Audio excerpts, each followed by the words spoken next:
ಶ್ರೀ ಗುರುಭ್ಯೋ ನಮಃ. ನಮಸ್ಕಾರ ಸ್ನೇಹಿತರೆ. ಈ ವರ್ಷದ ಚಾತುರ್ಮಾಸ ಇನ್ನೊಂದು 2-3 ದಿವಸಗಳಲ್ಲಿ ಶುರು ಆಗಲಿದೆ. ಹಾಗಾಗಿ ಅದ್ರ ಬಗ್ಗೆ ಒಂದು 5 ನಿಮಿಷ ಚಿಂತನೆ ಮಾಡೋಣ ಸ್ನೇಹಿತರೆ. ಮೊದಲನೇದಾಗಿ ಈ ಚಾತುರ್ಮಾಸ ವ್ರತ ಅನ್ನೋದು ಹೇಗೆ ಬಂತು ಅಂತ ನೋಡೋಣ. ಇವಾಗ ನಮ್ಗೆಲ್ಲ ಗೊತ್ತಿದ್ದ ಹಾಗೆ ಒಂದು ಸಂವತ್ಸರದಲ್ಲಿ ಉತ್ತರಾಯಣ ಪುಣ್ಯಕಾಲ ಅಂತಿರತ್ತೆ, ದಕ್ಷಿಣಾಯನ ಪುಣ್ಯಕಾಲ ಅಂತ 2 ಇರತ್ತೆ. ನಮ್ಗೆ ಲಕ್ಕಿಲಿ ನಮ್ಮ ಇಂಗ್ಲಿಷ್ ಕ್ಯಾಲೆಂಡರ್ ಕೂಡ ಅದು ಸೆಟ್ ಆಗುತ್ತೆ. ಫಸ್ಟ್ 6 ಮಂತ್ಸ್ ಉತ್ತರಾಯಣ ಪುಣ್ಯಕಾಲ, ಸೆಕೆಂಡ್ 6 ಮಂತ್ಸ್ ದಕ್ಷಿಣಾಯನ ಪುಣ್ಯಕಾಲ. ಇವಾಗ ಉತ್ತರಾಯಣ ಪುಣ್ಯಕಾಲದಲ್ಲಿ ನಾವೆಲ್ಲ ಶುಭ ಕಾರ್ಯಗಳು ಮಾಡ್ತೀವಿ. ದಕ್ಷಿಣಾಯನ ಪುಣ್ಯಕಾಲದಲ್ಲಿ ಆಕ್ಚುಲ್ ಆಗಿದ್ರೆ ಶಾಸ್ತ್ರದ ಪ್ರಕಾರ ಯಾವ ಪುಣ್ಯ ಕಾರ್ಯನೂ ಅಂದ್ರೆ ಮದುವೆ, ಗೃಹ ಪ್ರವೇಶ, ಮುಂಜಿ ಇಂಥದ್ದು ಯಾವುದು ಮಾಡೋ ಹಾಗಿಲ್ಲ. ಯಾಕೆ ಅಂದ್ರೆ ಉತ್ತರಾಯಣ ಪುಣ್ಯಕಾಲ ದೇವರುಗಳಿಗೆ ಹಗಲು, ದಕ್ಷಿಣಾಯನ ಪುಣ್ಯಕಾಲ ದೇವರುಗಳಿಗೆ ರಾತ್ರಿ.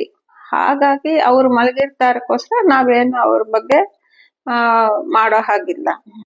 ಹೀಗಿರುವಾಗ ಒಂದ್ ಬಾರಿ ದಕ್ಷಿಣಾಯನ ಪುಣ್ಯಕಾಲ ಶುರು ಆಗಕ್ ಬರುತ್ತೆ. ಆವಾಗ ದೇವರುಗಳೆಲ್ಲ ಹೋಗಿ ನಾರಾಯಣನಿಗೆ, ಪರಮಾತ್ಮನಿಗೆ ನಮಸ್ಕಾರ ಮಾಡಿ, ಸ್ವಾಮಿ ದಕ್ಷಿಣಾಯನ ಪುಣ್ಯಕಾಲ ಶುರು ಆಗ್ತಾ ಇದೆ, ಇನ್ನು ನಾವು ಮಲಗುವ ಕಾಲ ಅಂತ ಹೇಳಿ ನಮಸ್ಕಾರ ಮಾಡಿ ಹೊರಟು ಬಿಡ್ತಾರೆ. ಆವಾಗ ದಕ್ಷಿಣಾಯನ ಪುಣ್ಯಕಾಲಕ್ಕೆ ಅಧಿಷ್ಠಾನ ದೇವತೆ ಆಗಿರೋ ಒಬ್ಬರು ದೇವತೆ ನಾರಾಯಣನ ಹತ್ರ ಬಂದು ನಮಸ್ಕಾರ ಮಾಡಿ ತನ್ನ ಬೇಜಾರನ್ನು ಹೇಳ್ಕೊಂತಾಳೆ. ಏನು ಅಂದ್ರೆ, ಇವಾಗ ದಕ್ಷಿಣಾಯನ ಪುಣ್ಯಕಾಲದಲ್ಲಿ ದೇವರುಗಳು ಮಲಗಿರ್ತಾರೆ ಅಂದ್ರೆ ಏನು, ಅವ್ರೇನು ತಾಮಸ ನಿದ್ರೆ ಅಲ್ಲ, ಅವ್ರದ್ದು ಯೋಗ ನಿದ್ದೆನೆ. ಹಾಗಾಗಿ ಎಲ್ಲಾರು ಇಲ್ಲಿ ಕೆಳಗೆ ಭೂಲೋಕದಲ್ಲೂ ಏನು ಶುಭ ಕಾರ್ಯಗಳನ್ನು ಮಾಡಲ್ಲ. ಹಾಗಾಗಿ ನಾನಿದ್ದು ಏನು ಪ್ರಯೋಜನ ಸ್ವಾಮಿ, ಎಲ್ಲೂ ಏನು ಚಟುವಟಿಕೆನೂ ಇರಲ್ವಲ್ಲ ಅಂತ ನಾರಾಯಣನ್ಗೆ ಹೇಳ್ಕೊಂತಾಳೆ. ನನ್ನ 6 ತಿಂಗಳ ಕಾಲ ವ್ಯರ್ಥ ಅಲ್ವಾ ಅಂತ ಹೇಳ್ತಾಳೆ. ಅದಕ್ಕೆ ನಾರಾಯಣ ಅಂತಾನೆ, ನೀನ್ ಚಿಂತೆ ಮಾಡ್ಬೇಡ, ಇವಾಗ ನಾನೊಂದು ಉಪಾಯ ಮಾಡ್ತೀನಿ ನೋಡು. ನಿನ್ನ 6 ತಿಂಗಳ ಕಾಲದಲ್ಲಿ ಒಂದು 4 ತಿಂಗಳು ಶ್ರೇಷ್ಠವಾದ ಪರ್ವಕಾಲವನ್ನಾಗಿ ಮಾಡ್ತೀನಿ. ಅದನ್ನೇ ಚಾತುರ್ಮಾಸ ಅಂತೀವಿ ನಾವು. ಆ ಕಾಲದಲ್ಲಿ ಯಾರೇ ನನ್ನ ಉಪಾಸನೆ ಮಾಡಿದ್ರು, ಜಪ, ದಾನ, ತಪ, ಹೋಮ ಇದ್ಯಾವ್ದು ಮಾಡಿದ್ರು ಅನಂತ ಪಟ್ಟಾಗೆ ನಾನು ಫಲವನ್ನು ಕೊಡ್ತೀನಿ ಅಂತ ಭಗವಂತ ಹೇಳ್ತಾನೆ ಆ ದಕ್ಷಿಣಾಯನ ಪುಣ್ಯಕಾಲ ಅಧಿಷ್ಠಾನ ದೇವತೆ. ಅದಕ್ಕೆ ಹೇಳಿ ಆ ತಾಯಿ ಖುಷಿ ಆಗ್ಬಿಟ್ಟು ಹೊರಟು ಬಿಡ್ತಾರೆ. ವರಾಹ ಪುರಾಣದಲ್ಲಿ ಇನ್ನೊಂದು ಸಂಗತಿ ಇದೆ.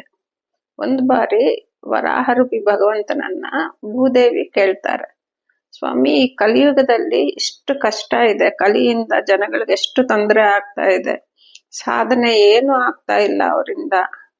ಒಂದು ಕಲಿ ಪ್ರಭಾವದಿಂದ ಅವ್ರಿಗೇನು ಭಕ್ತಿ, ಜ್ಞಾನ, ವೈರಾಗ್ಯ ಇಂಥದ್ದು ಯಾವುದೂ ಇಲ್ಲ. ಇನ್ನು ಕೆಲವು ಜನಕ್ಕಿದೆ ಅಂತೂ ಅವ್ರು ಮಾಡ್ಬೇಕು ಅನ್ಕೊಂಡ್ರು ಕೂಡ ಆ ಕಲಿಯಿಂದ ಅವ್ರಿಗೆ ಆರೋಗ್ಯ ಸರಿ ಇಲ್ಲದೆ ಆಯುಷ್ ಕಡಿಮೆ ಆಗೋಗ್ಬಿಟ್ಟು ಏನೋ ಸಮಸ್ಯೆಗಳಿದ್ದು ಸಾಧನೆ ಆಗ್ತಾ ಇಲ್ಲ. ಏನಾದ್ರೂ ಒಂದು ಪರಿಹಾರ ಹೇಳಿ ಸ್ವಾಮಿ ಅಂತ ಪ್ರಾರ್ಥನೆ ಮಾಡ್ತಾರೆ ಭೂದೇವಿ ವರಾಹ ದೇವರಿಗೆ. ಆವಾಗ ವರಾಹ ದೇವರು ಈ ಚಾತುರ್ಮಾಸದ ವ್ರತದ ಬಗ್ಗೆ ಹೇಳ್ತಾರೆ. ಚಾತುರ್ಮಾಸ ಆಷಾಢ ಶುಕ್ಲ ಏಕಾದಶಿಯಿಂದ ಕಾರ್ತೀಕ ಶುಕ್ಲ ಏಕಾದಶಿ ತನಕನ 4 ಮಾಸಗಳು ಇರುತ್ತೆ ಸ್ನೇಹಿತರೆ. ಈ 4 ತಿಂಗಳಲ್ಲಿ ಯಾರು ಏನೇ ಒಳ್ಳೆ ಕರ್ಮಗಳು, ಸತ್ಕರ್ಮಗಳು ಮಾಡಿದ್ರು ಅನಂತ ಫಲವನ್ನು ಕೊಡ್ತೀವಿ ಅಂತ ಹೇಳ್ತಾರೆ. ಇದು ಹೇಗೆ ಅಂತ ಮ್ಯಾಥಮೆಟಿಕಲ್ ಆಗಿ ಕೂಡ ಭಗವಂತ ಹೇಳಿರ್ತಾನೆ. ಇವಾಗ ಬೇರೆ ಬೇರೆ ಮಾಸಗಳಲ್ಲಿ ನಾವೇನಾದ್ರೂ ಒಂದು ಒಳ್ಳೆ ಸತ್ಕರ್ಮ ಮಾಡಿದ್ರೆ, ಫಾರ್ ಎಕ್ಸಾಂಪಲ್ ಯಾರಿಗೋ ಒಂದು ಭಾಗವತ ಪುಸ್ತಕ ದಾನ ಮಾಡಿದ್ದೀವಿ ಅಂತ ಇಟ್ಕೊಳ್ರಿ. ಸೊ ಅದಕ್ಕೊಂದು ಫಲ ಇರುತ್ತೆ. ಅದೇ ಪುಸ್ತಕವನ್ನ ನಾವು ಮಾಘ ಮಾಸದಲ್ಲಿ ಮಾಡಿದ್ರೆ 10 ಕೋಟಿ ಪಟ್ಟು ಪುಣ್ಯ ಫಲ ಸಿಗತ್ತೆ ನಮ್ಗೆ. ಅದೇ ಸತ್ಕರ್ಮ ನಾವು ವೈಶಾಖ ಮಾಸದಲ್ಲಿ ಮಾಡಿದ್ರೆ ಮಾಘ ಮಾಸಕ್ಕನ್ನ ಬಂದಿರೋಷ್ಟು ಫಲಕ್ಕನ್ನ 10 ಕೋಟಿ ಪಟ್ಟು ಫಲ ನಮ್ಗೆ ಸಿಗತ್ತೆ. ಅದೇ ಸತ್ಕರ್ಮ ವೈಶಾಖ ಮಾಸದಲ್ಲಿ ಮಾಡಿದ್ರೆ, ಅದೇ ಸತ್ಕರ್ಮ ನಾವು ಚಾತುರ್ಮಾಸದಲ್ಲಿ ಮಾಡಿದ್ರೆ ವೈಶಾಖ ಮಾಸದಲ್ಲಿ ಬಂದಿದ್ದ ಫಲಕ್ಕನ್ನ ಕೂಡ ಅನಂತ ಕೋಟಿ ರೆಟ್ಲು ಫಲ ನಮ್ಗೆ ಸಿಗತ್ತೆ. ಅಂದ್ರೆ ನೋಡಿ ಎಷ್ಟು ಶ್ರೇಷ್ಠವಾದದ್ದು ಚಾತುರ್ಮಾಸ ಅಂತ ಹೇಳೋಕ್ಕೋಸ್ಕರ ವರಾಹರೂಪಿ ಭಗವಂತ ಇವೆಲ್ಲ ಕಂಪ್ಯಾರಿಸನ್ ಮಾಡಿ ತೋರಿಸಿದಾರೆ ನಮ್ಗೆ. ಇವಾಗ ಈ ಚಾತುರ್ಮಾಸದಲ್ಲಿ ನಾವ್ ಏನೇ ಒಳ್ಳೆ ಕೆಲಸ ಮಾಡಿದ್ರು ಅನಂತ ಪಟ್ಟು ಫಲ ಸಿಗತ್ತೆ. ಒಳ್ಳೆ ಕೆಲಸ ಏನು ಅಂತ ನಮ್ಗೆ ನಾವು ಡಿಸೈಡ್ ಮಾಡ್ಕೋಬಹುದು ಸ್ನೇಹಿತರೆ. ಒಂದು ದಾನ ಮಾಡೋದಾಗ್ಲಿ, ಜಪ ಮಾಡೋದಾಗ್ಲಿ, ತಪ ಮಾಡೋದಾಗ್ಲಿ, ಪೂಜೆ ಮಾಡೋದಾಗ್ಲಿ, ಪ್ರದಕ್ಷಿಣೆ ಹಾಕೋದಾಗ್ಲಿ, ದೇವ್ರ ನಾಮ ಹೇಳೋದಾಗ್ಲಿ, ಏನ್ ಮಾಡಿದ್ರು ಅದಕ್ಕೆ ಅನಂತ ಪಟ್ಟು ಫಲ ಇರತ್ತೆ. ಇದಲ್ಲದೆ ಭಗವಂತ ನಮ್ಗೆ ಒಂದು 4 ಮಾಸಗಳಿಗೆ ಇರಬೇಕಾಗಿರೋ ನಿಯಮಗಳನ್ನು ಕೂಡ, ಆಹಾರ ನಿಯಮಗಳನ್ನು ಕೂಡ ಹೇಳಿದ್ದಾನೆ. ಅದೇನು ಅಂದ್ರೆ, ಮೊದಲನೇ ಮಾಸದಲ್ಲಿ ನಾವು ಎಲ್ಲಾ ತರಕಾರಿಗಳನ್ನು, ಸೊಪ್ಪುಗಳನ್ನು, ಹಣ್ಣುಗಳನ್ನು ಬಿಡ್ಬೇಕಾಗತ್ತೆ. ಹಣ್ಣುಗಳಲ್ಲಿ ಮಾವಿನ ಹಣ್ಣೊಂದು ಬರುತ್ತೆ. ಈ ಮೊದಲನೇ ಮಾಸದ ವ್ರತವನ್ನ ಶಾಖಾ ವ್ರತ ಅಂತಾರೆ. ಇದನ್ನ ಶ್ರೀಧರ ರೂಪಿ ಭಗವಂತನಿಗೆ ಸಮರ್ಪಣೆ ಮಾಡ್ಬೇಕು. ಇಲ್ಲಿ ಮೊದಲನೇ ತಿಂಗಳದ ಈ ವ್ರತ ಮಾಡ್ಲಿಲ್ಲ ಅಂದ್ರೆ ದೇವ್ರಿಗೆ ಬಾಣದಿಂದ ಚುಚ್ಚಿದಷ್ಟು ಇದು ದೋಷ ಬರುತ್ತೆ ನಮ್ಗೆ. 2ನೇ ತಿಂಗಳಲ್ಲಿ ಮೊಸರನ್ನು ಬಿಡ್ಬೇಕು ಸ್ನೇಹಿತರೆ. 3ನೇ ತಿಂಗಳಲ್ಲಿ ಹಾಲನ್ನು ಬಿಡ್ಬೇಕು. 4ನೇ ತಿಂಗಳಲ್ಲಿ ದ್ವಿದಳ ಅಂದ್ರೆ ಯಾವುದ್ರಲ್ಲಿ ಒಂದು ಬೀಜನ ಹೊಡೆದ್ರೆ 2 ಆಗತ್ತೋ, ಇಲ್ಲ ಬಹುಬೀಜ ತುಂಬಾ ಬೀಜಗಳಿರತ್ತೋ ಅಂತ ಅದನ್ನು ಉಪಯೋಗಿಸೋ ಹಾಗಿಲ್ಲ. ಅಂದ್ರೆ ನಮ್ಗೆ ಅರ್ಥ ಆಗೋ ಹಾಗೆ ಹೇಳ್ಬೇಕು ಅಂದ್ರೆ, ಯಾವ ಬೇಳೆಗಳು ಉಪಯೋಗಿಸೋ ಹಾಗಿಲ್ಲ, ಯಾವ ತರಕಾರಿಗಳನ್ನು ಉಪಯೋಗಿಸೋ ಹಾಗಿಲ್ಲ. ಗಡ್ಡೆ ಗೆಣಸುಗಳು ಉಪಯೋಗಿಸಬಹುದು. ನಾವು 2ನೇ ತಿಂಗಳಲ್ಲಿ ಮೊಸರು ತಿಂದಿದ್ದಲ್ಲಿ ಗೋಮಾಂಸ ತಿಂದಿದ್ದ ದೋಷ ಬರುತ್ತೆ ಸ್ನೇಹಿತರೆ. ಮೊಸರು ತಿನ್ಬಾರ್ದು, ಅದನ್ನೇ ಮಜ್ಜಿಗೆ ಆಗಿ ಮಾಡ್ಕೊಂಡು, ನೀರಾಗಿ ಮಾಡ್ಕೊಂಡು ತಿನ್ಬೋದು. ಎಲ್ಲದಕ್ಕನ್ನ ಸುಲಭವಾದ ವ್ರತ ಈ ದಧಿವ್ರತ.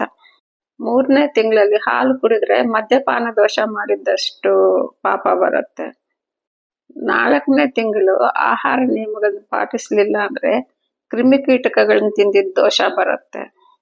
ಯಾರಿಗೆ ಆರೋಗ್ಯ ಸಹಕರಿಸಲ್ವೋ, ಯಾರಿಗೆ ಮೈ ಹುಷಾರಿರಲ್ವೋ, ಇಲ್ಲ ಕ್ರಾನಿಕ್ ಡಿಸೀಸಸ್ ಇರೋರು, ಅವರು ಬಿಡ್ಬೋದು ಸ್ನೇಹಿತರೆ ಈ ವ್ರತವನ್ನು. ಆವಾಗ ಕೂಡ ದೇವ್ರ ಹತ್ರ ನಿಂತ್ಕೊಂಡು, ಸ್ವಾಮಿ ನಮ್ಗೆ ಅನಾರೋಗ್ಯ ಕಾರಣವಾಗಿ ನಾವು ಮಾಡಕ್ಕಾಗ್ತಾ ಇಲ್ಲ, ನಮ್ಮನ್ನ ಕ್ಷಮಿಸ್ಬಿಡು ಅಂತ ಹೇಳಿ ಪ್ರಾಯಶ್ಚಿತ್ತ ಎಷ್ಟು ಸಾಧ್ಯವೋ ಅಷ್ಟು ದೇವ್ರ ನಾಮಗಳನ್ನ ಹೇಳ್ಕೊಂಡು ಮಾಡ್ಬೇಕು. ಇನ್ನು ಮಿಕ್ಕಿದ್ದವರು ಅವಶ್ಯವಾಗಿ ಮಾಡಕ್ ಪ್ರಯತ್ನ ಮಾಡ್ಬೇಕು ಸ್ನೇಹಿತರೆ. ಮೊದಲನೇ ತಿಂಗಳದ ಕಷ್ಟ ಅನ್ಕೊಂಡ್ರೆ ನನ್ನ ಪ್ರಕಾರ ಅಟ್ಲೀಸ್ಟ್ ಒಂದು ಸಂಡೇ ಆದ್ರೂ ಯಾವತ್ತಾದ್ರೂ ನೋಡ್ಕೊಂಡು ಮನೆಯಲ್ಲೆಲ್ಲಾರು ಒಂದು ದಿವಸ ಆದ್ರೂ ಭಗವಂತನಿಗೆ, ಸ್ವಾಮಿ ಈ ವರ್ಷ ಒಂದು ದಿವಸ ಮಾಡ್ತೀವಿ ಅಂತ ಹೇಳಿ ಒಂದ್ ದಿವಸ ಆದ್ರೂ ಮಾಡೋದು ಒಳ್ಳೇದು ಸ್ನೇಹಿತರೆ. ಇನ್ನು 2ನೇ ತಿಂಗಳು ಸುಲಭವಾಗಿ ಮಾಡ್ಬೋದು. 3ನೇ ತಿಂಗಳು ಹಾಲ್ದು ಕೂಡ ಅಷ್ಟೇನು ಕಷ್ಟ ಇಲ್ಲ, ಮಾಡಕ್ ಪ್ರಯತ್ನ ಮಾಡ್ಬೋದು. 4ನೇ ತಿಂಗಳು ಮತ್ತೆ ಸ್ವಲ್ಪ ಕಷ್ಟವೇ.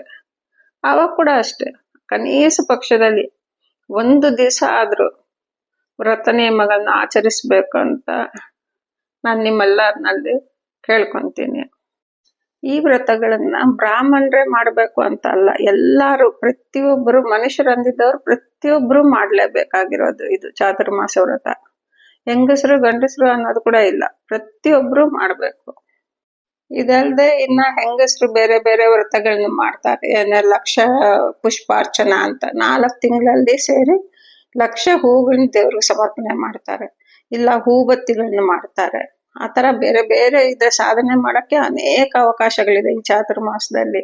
ನಾವೇನಾದ್ರು ಅನ್ಕೊಂಡು ಜಪ ಸ್ತುತಿ ಮಾಡ್ಬೋದು, ಇಲ್ಲ ನಾವು ಏನು ಆಗ್ಲಿಲ್ಲ ಅಂದ್ರೆ ಕನೀಸ ಪಕ್ಷದಲ್ಲಿ ದೇವ್ರ ನಾಮವನ್ನಾದ್ರೂ ಹೇಳ್ಬೋದು. ಭಾಗವತವನ್ನು ಪ್ರತಿ ದಿವಸನೂ ಕೇಳಬೇಕು ಈ ಚಾತುರ್ಮಾಸದಲ್ಲಿ, ತುಂಬಾ ಒಳ್ಳೆ ಫಲ ಸಿಗತ್ತೆ. ನೋಡಿ ಸ್ನೇಹಿತರೆ, ಚಾತುರ್ಮಾಸ ಅನ್ನೋದು ನಮ್ಮ ಲೈಫಲ್ಲಿ ತುಂಬಾ ಇಂಪಾರ್ಟೆಂಟ್ ನನ್ನ ಪ್ರಕಾರ. ಅದನ್ನ ಮಿಸ್ ಮಾಡ್ಕೊಳ್ಳೇಬಾರ್ದು, ಎಷ್ಟೋ ಪುಣ್ಯ ಬರುತ್ತೆ ಅದರಿಂದ. ಹಾಗಾಗಿ ಎಲ್ಲಾರು ದಯವಿಟ್ಟು ಪ್ರಯತ್ನ ಮಾಡಿ, ಒಂದ್ ದಿವಸ ಆದ್ರೂ ಮಾಡಕ್ಕೆ ಪ್ರಯತ್ನ ಮಾಡಿ. ಎಲ್ಲಾರು ಸಾಧನೆ ಮಾಡೋಣ, ಅನಂತ ಪಟ್ಟು ಫಲವನ್ನು ಗಳಿಸೋಣ ಸ್ನೇಹಿತರೆ. ಧನ್ಯವಾದಗಳು. ಈ ವಿಡಿಯೋ ಇಷ್ಟ ಆಗಿದ್ದಲ್ಲಿ ದಯವಿಟ್ಟು ಲೈಕ್ ಮಾಡಿ ಮತ್ತೆ ಸಬ್ಸ್ಕ್ರೈಬ್ ಮಾಡಿ. ಧನ್ಯವಾದಗಳು ಸ್ನೇಹಿತರೆ. ಶ್ರೀಕೃಷ್ಣ ಅರ್ಪಣಮಸ್ತು.